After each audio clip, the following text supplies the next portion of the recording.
One day, a client actually called me and she said that the insurance company actually rejected her to change the nomination of her policy.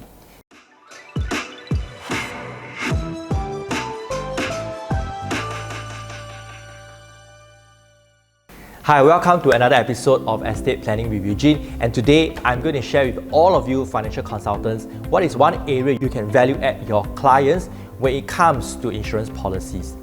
Now, one day a client actually called me and she said that the insurance company actually rejected her to change the nomination of her policy.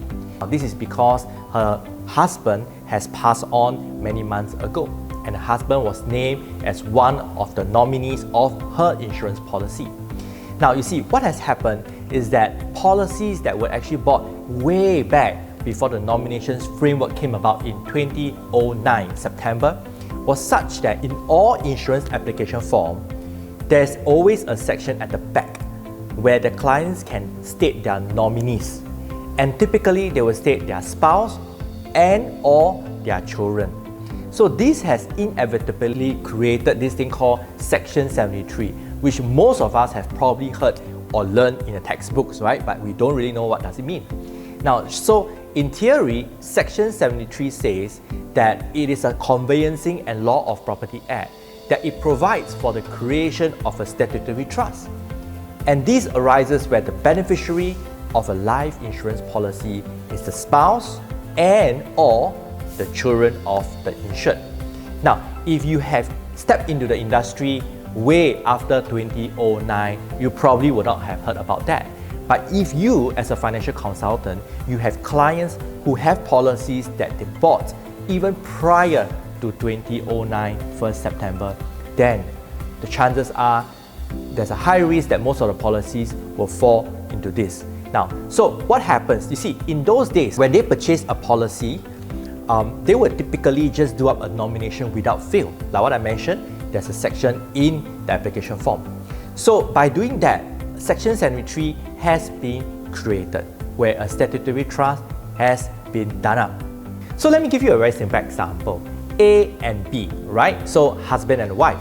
Now, B being the husband, the older one, passes on. And B has been nominated in the policy that A has gotten as the rightful nominee. So what happens is that one day, when B passes on, A, the surviving spouse, decides to go to the insurance company to change the nomination. Instead of giving to B, where B is no longer around, A wishes to change the nomination to her children. But the problem lies in, because Section 73 has been created, the insurance company would require a court order in order to allow A to change the nomination. Now, so what happens is this: when A goes to the insurance company, she is being asked to approach a law firm, a lawyer, to obtain a court order.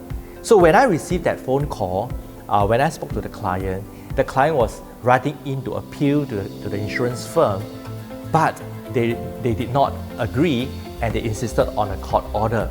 Now, so the question is this: if nothing is being done, who gets the payout of the policy when A passes on? The answer is B's estate, the deceased husband's estate. But the question is this: B has already passed on, and why is there even a payout to his estate? Because by the virtue of Section 73, that a statutory trust has been created.